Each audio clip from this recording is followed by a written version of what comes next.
Episode 7 वो कौन थी। ऋषित सौम्या की इंसल्ट करने के बाद तेजी से वहां से चला गया। सौम्या बस ऋषित को जाते हुए देख रही थी। सौम्या को एक पल के लिए समझ में नहीं आया कि आखिर उसके साथ हुआ क्या था। अगले ही पल सौम्या की आंखों में आंसू आ गए। उसने धीरे से अपने आप को कहा, टॉर्चर, और कितना टॉर्चर करेगा यह आदमी। इसने अब तक जो कुछ किया वह कम पड़ गया था क्या? जो और टॉर्चर करना चाहता है। मुझे पता तो था कि इसके साथ मेरी जिंदगी नर्क होने वाली है, लेकिन इतना सब कुछ होगा ये नहीं पता था। इसी बारे में सोचते हुए सौम्या अपने घुटनों पर सर रख कर रोने लगी। वहीं ऋषित अपनी व्हील चैप्टर से अपने स्टडी रूम में पहुंच गया। उसका मूड बहुत ज्यादा खराब था। दादाजी ने पहले ही सौम्या को उसकी सेक्रेटरी बनाकर ऑफिस में उसके सर पर बिठा दिया था और घर में तो सौम्या ऑलरेडी उसके आसपास ही रहती थी। इसी वजह से ऋषित को सौम्या पर बहुत गुस्सा आ रहा था। सौम्या पर गुस्सा आने का रीजन सिर्फ इतना ही नहीं था, बल्कि सौम्या की आंखें ऋषित को किसी की याद दिला रही थी।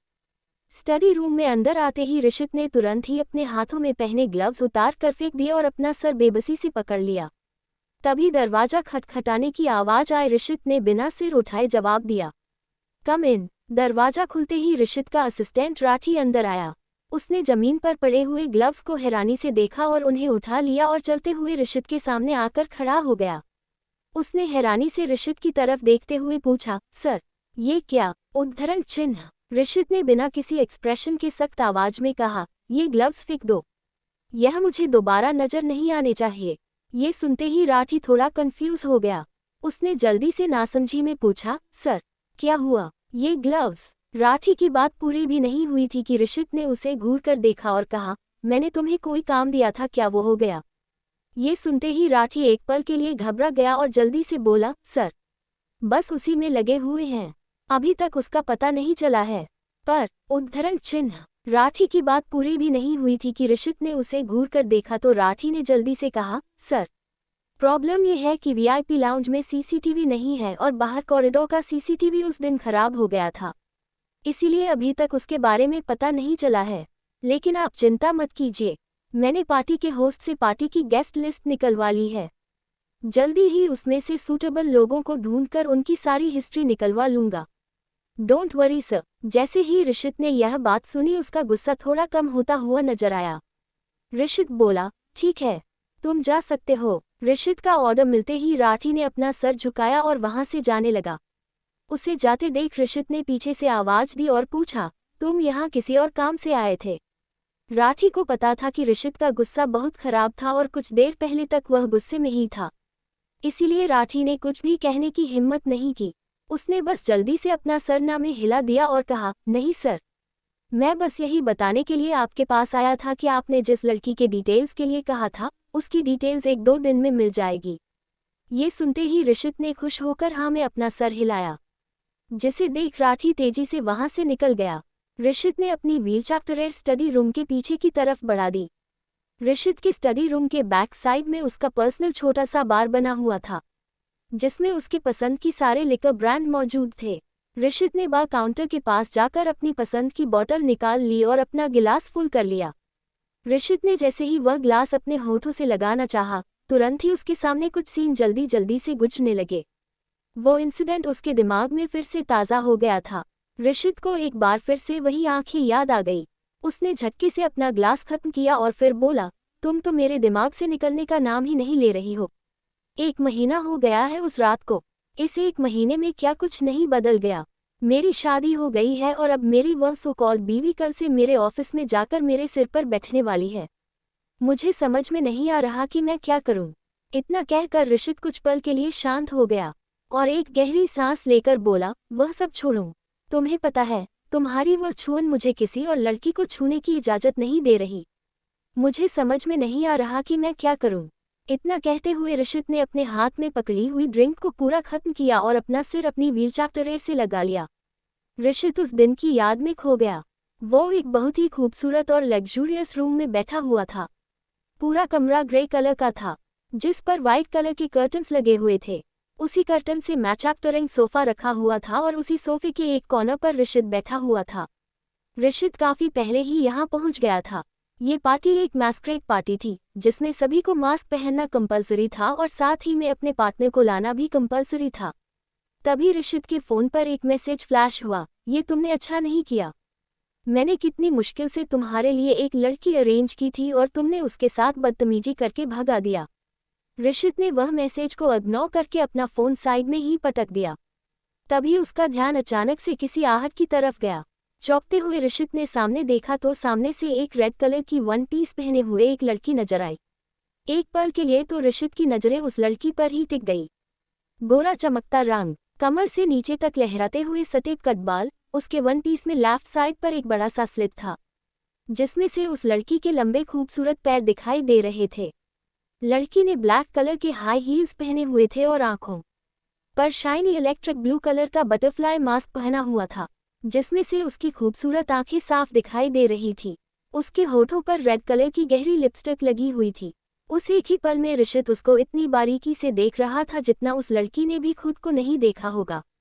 वो लड़की इतनी ज्यादा ब्यूटीफुल थी कि कोई भी उसे देखकर उस पर मर मिटे। वह लड़की वीआईपी लाउंज के मैं दूर के पास खड़ी हुई थी और बेचैनी से यहाँ वहाँ देख रही थी।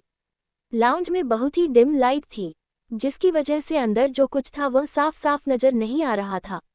वो धीरे धीरे अपने कदम बढ़ाते हुए अंदर आ रही थी पर ऋषित को ऐसा लग रहा था जैसे वह धीरे धीरे कदम बढ़ाते हुए उसकी जिंदगी में आ रही थी। उस लड़की के परफ्यूम की महक ने ऋषित की सांसों को भी महका दिया था। उसका मन कर रहा था कि वह लड़की आकर ऋषित के पास बैठ जाए और उससे बातें करने लगे। इस वक्त तक ऋषित ने सांस भी नहीं ली, लेकिन इससे पहले कि वह लड़की अंदर आती पीछे से किसी आदमी ने उसे रोक लिया और कुछ देर बात करने के बाद वो दोनों वहां से वापस पार्टी हॉल में जाने लगे। तभी उस लड़की ने एक नज़र फिर से पीछे मुड़कर देखा, फिर वो हल्के से मुस्कुरा दी। उसकी इस एक मुस्कान ने ऋषित को जैसे पागल ही बना दिया। अब जाकर उसने गहरी सांस ली। इस एक पल ऋषित का मन किया कि आगे बढ़कर उस लड़की का हाथ पकड़कर उसे वहीं रोक ले और जिंदगी भर उसे अपनी नज़रों से दूर न जाने दे, लेकिन ऋषित ऐसा कर नहीं पाया और वो उस आदमी के साथ चली गई। ऋषित ने तो उसका चेहरा भी ढंग से नहीं देखा था, देखी थी तो उसकी खूबसूरत चंचल आंखें। ऐसी सिचुएशन में ऋषित उस लड़की को ढूंढ भी नहीं सकता था। लगभग आधा घंटा ऋषित वहीं अपनी जगह पर बैठा रहा पर ऋषित की बेचैनी शांत नहीं हुई। उसकी मुस्कान रुकने का नाम नहीं ले रही थी। उसने अपना हाथ जैसे ही अपने सीने पर रखा तो उसे ऐसा लगा रहा था जैसे उसको दिल बहुत तेज धड़क रहा था, जैसे अभी ही बाहर आने वाला हो। ऋषित ने खुद को समझाते हुए कहा, ये क्या कर रहा है ऋषित? तू पागल हो गया क्या? तू ऐसे टीनेजर की तरह कैसे बिहेव कर सकता है? तूने तो उसका चेहरा भी नहीं देखा है यार। उद्धरण चिन्ह। उसे समझ नहीं आ रहा था कि आखिर करे तो क्या करे। ऋषित को अजीब सी बेचैनी महसूस हो रही थी। ये सब उसके लिए बहुत ज्यादा होने लगा था। आखिर वो किसी की आंखें देखकर कैसे बेचैन हो सकता है?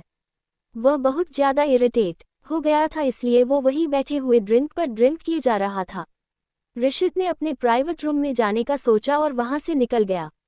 वो इस वक्त अपने रूम में आराम कर रहा था जो पार्टी हॉल से थोड़ी दूर था। तभी एक लड़की उसके कमरे में दाखिल हुई, लेकिन ऋषित को लगा कि कोई हाउसकीपर है। ऋषित ने जैसे ही नजरें उठाकर सामने देखा, उसकी धड़कनें फिर से बेकाबू हो गई और उसके दिमाग पर दिल ने कब्जा कर लिया। उसने खुद से कहा, व्हाट्स रॉन्ग विथ मी? ऐसा तो पहले कभी नहीं हुआ। ऋषित, तुम्हें खुद पर कंट्रोल रखना चाहिए। तू उसे यहाँ कैसे एक्सपेक्ट कर सकता है? ऋषित यही सब सोच रहा था तभी वह लड़की लड़खड़ाते हुए आई और सीधे ऋषित की गोद में गिर पड़ी। ऋषित एक पल के लिए हैरान रह गया, लेकिन अगले ही पल उसने अपने दिमाग पर काबू पाया और उस लड़की की तरफ देखा। उसे समझ नहीं आ रहा था ये यहाँ कैसे आ सकती है। उस लड़की का पूरा चेहरा लाल नजर आ रहा था, मास्क पर भी आंसुओं की बूंदें मोतियों के जैसे दिखाई देने लगी। ऋषित ने धीरे से पूछा, हे, आर यू ओके? उस लड़की की आंखों में आंसू देखकर ऋषित को अपना दिल टूटता हुआ महसूस हुआ। उस लड़की ने उठने की कोशिश की लेकिन वह उठ नहीं पा रही थी। 2-3 बार कोशिश करने के बाद भी जब वह उठ नहीं पाई तो उसने अपने आप को वही ऋषित की बाहों में छोड़ दिया। वो ऋषित को देखते हुए कुछ बड़बड़ाए जा रही थी, लेकिन ऋषित को कुछ भी सुनाई नहीं दे रहा था। ऋषित ने उस लड़की को सोफे पर बिठाया और पीने के लिए एक ग्लास पानी ऑफर किया, लेकिन उस लड़की की नज़र तो वहीं रखी विस्की की बोतल पर गई और उसने बोतल उठाकर सीधा मुंह से लगा ली। एक ही मिनट के बाद ऋषित ने झटके से उसके हाथ से बोतल खींच ली। वह लड़की ऋषित से बोतल छुड़वाने लगी और इसी खींचातानी में ऋषित जमीन पर गिर पड़ा। ऋषित को जमीन में गिरा हुआ देखकर वो लड़की घबरा गई और जल्दी से बोतल वहीं रखकर ऋषित के पास आई और उसे उठाने लगी।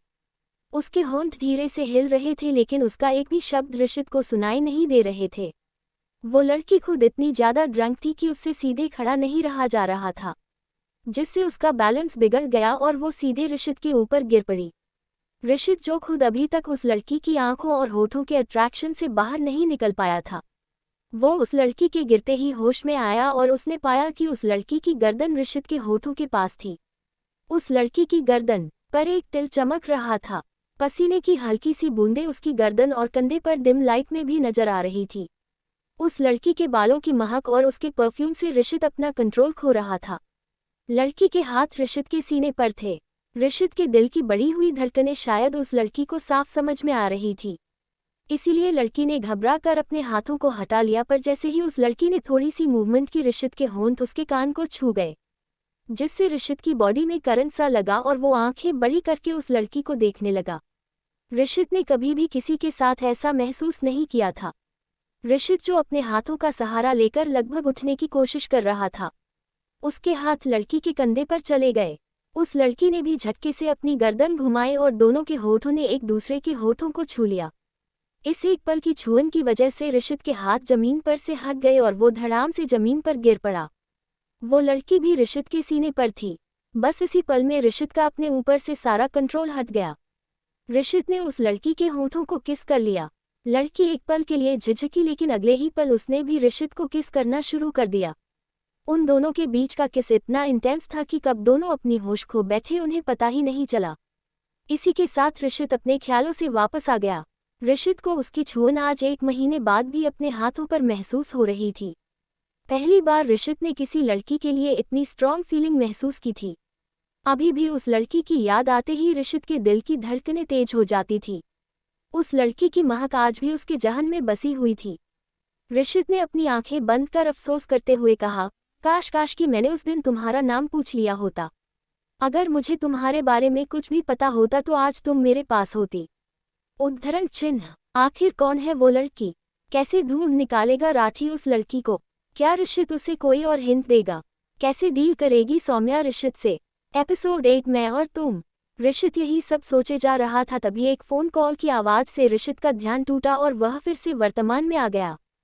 फोन पर राठी का मैसेज आया था, सर, पार्टी होस्ट से गेस्ट लिस्ट आ गई है। मैं पार्टी में आई हुई सारी फीमेल गेस्ट की डिटेल्स निकलवा लेता हूँ। जल्दी ही हमें सब कुछ पता चल जाएगा। ये बात ऋषित के जलते हुए दिल पर ठंडे पानी की बूंद की तरह काम कर रही थी। ऋषित हल्का सा मुस्कुरा दिया और फिर अपनी व्हील चैप्टर पर सिरहाना लगाकर उस लड़की के साथ बिताए हुए पलों को याद करने लगा। अल्पविराम। सौम्या अपने कमरे में घुटनों पर सर रखकर रो रही थी। रोते रोते अचानक से उसको वही जानी पहचानी सी परफ्यूम की स्मेल आई। इस महक के आते ही सौम्या बेचैन हो गई और झटके से अपना सर इधर उधर करके देखने लगी। ये स्मेल वही थी जो उस रात सौम्या ने महसूस की थी। सौम्या लगभग 1 महीने पहले अपने ऑफिस की तरफ से एक पार्टी में गई थी। पार्टी उनके एक क्लाइंट ने अपनी एक प्रोजेक्ट सक्सेसफुली पूरे होने की खुशी में रखी थी। सौम्या और उसकी कंपनी ने उस प्रोजेक्ट को सफल बनाने के लिए बहुत ज़्यादा मेहनत की थी, इसीलिए उन्होंने सौम्या और उसके बॉस को भी अपनी इस पार्टी में इनवाइट किया था।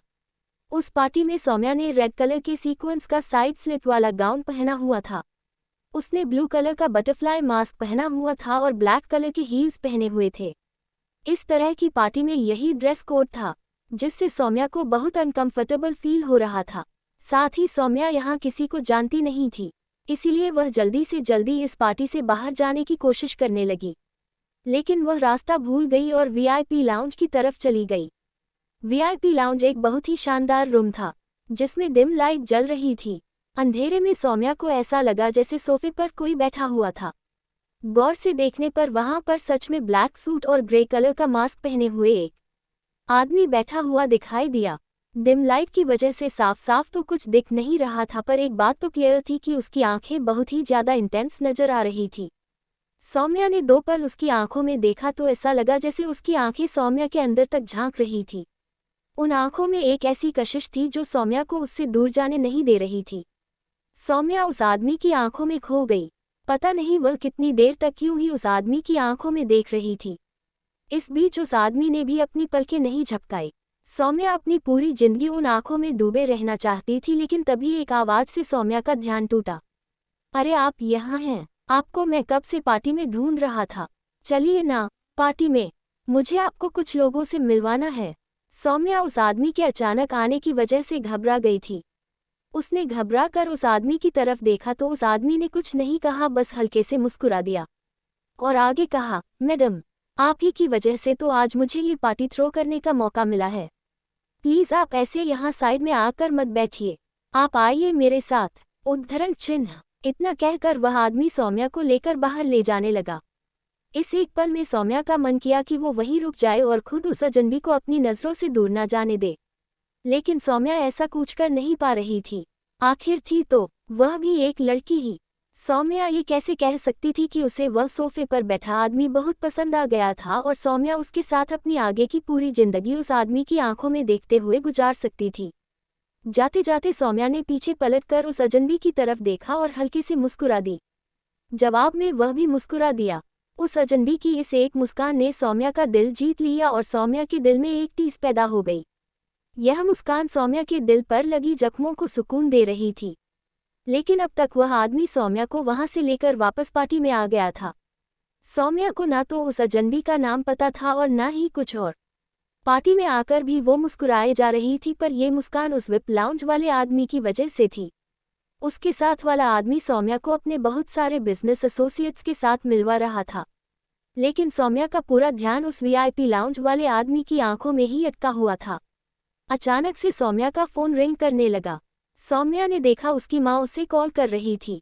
सौम्या ने तुरंत ही एक मैसेज छोड़ दिया, माँ, I'll कॉल यू लेटर। लेकिन उसकी सौतेली माँ रुकी नहीं, वो लगातार कॉल पर कॉल करने लगी। सौम्या ने इरिटेट होकर उस फोन की तरफ देखा और फिर मुस्कुराते हुए अपने बगल में खड़े आदमी से कहा, सर, एक अर्जेंट कॉल है, प्लीज एक्सक्यूज मी। इतना कहकर सौम्या साइड में आ गई और उसने कॉल अटेंड किया। कॉल उठाते ही सामने से उसकी सौतेली माँ ने सौम्या को डांटना शुरू कर दिया, पता नहीं किस मनहूस घड़ी में तुम्हारा जन्म हुआ था, ना तो खुद तुम चैन से जीती हो ना किसी और को जीने देती हो। अरे तुम तो इतनी बदतमीज हो गई हो कि तुम्हें कुछ समझ में ही नहीं आता। तुमने हमें बताना भी जरूरी नहीं समझा कि एक बार बता दो कि तुम डिवोर्स ले रही हो।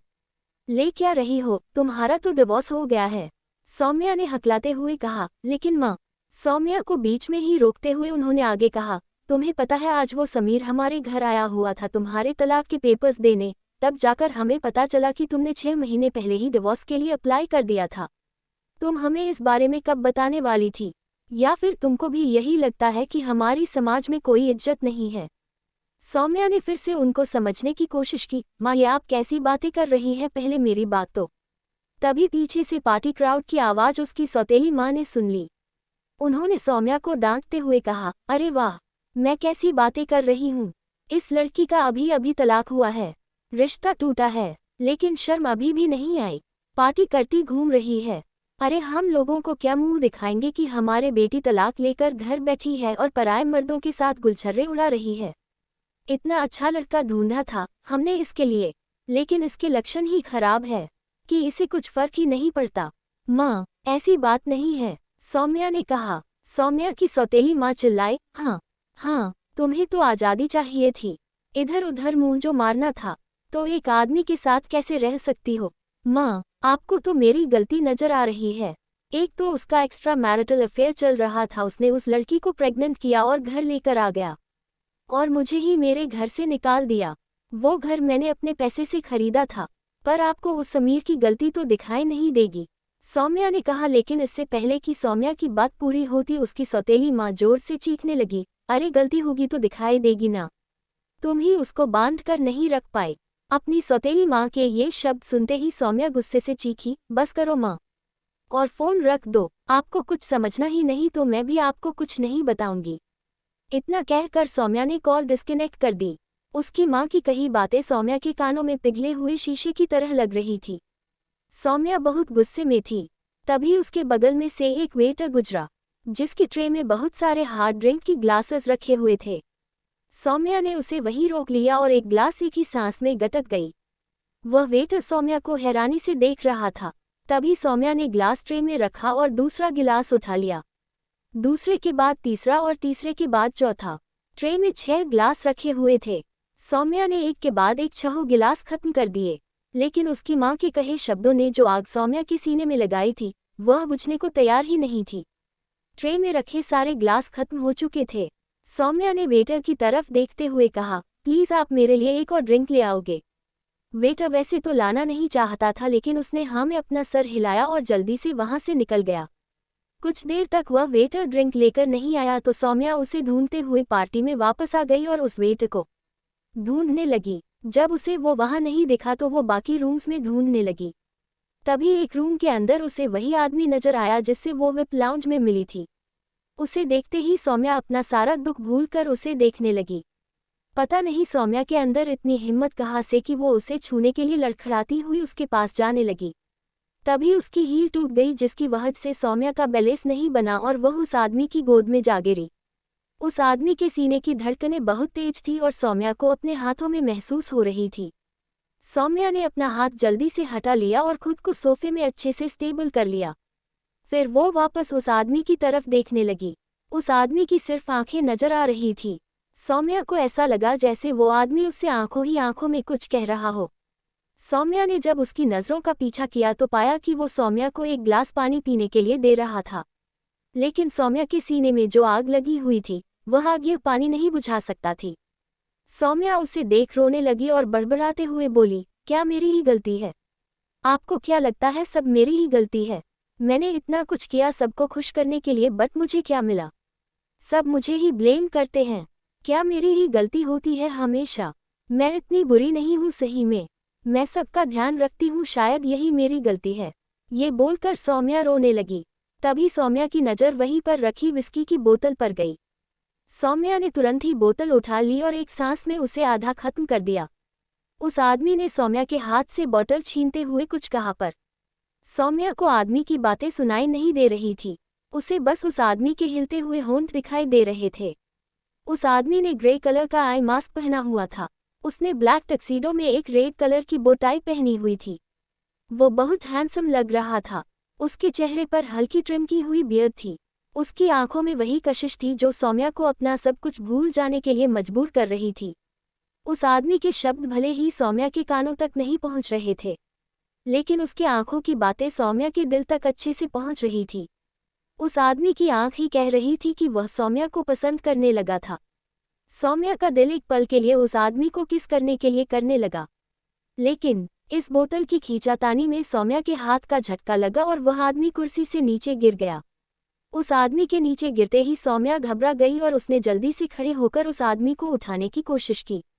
जैसे ही सौम्या ने उस आदमी का हाथ थामा, उस आदमी की छुअन से सौम्या की पूरे बॉडी में तेज झटका लगा, जिसकी वजह से सौम्या का बैलेंस बिगड़ गया और वह खुद उस आदमी के ऊपर जा गिरी।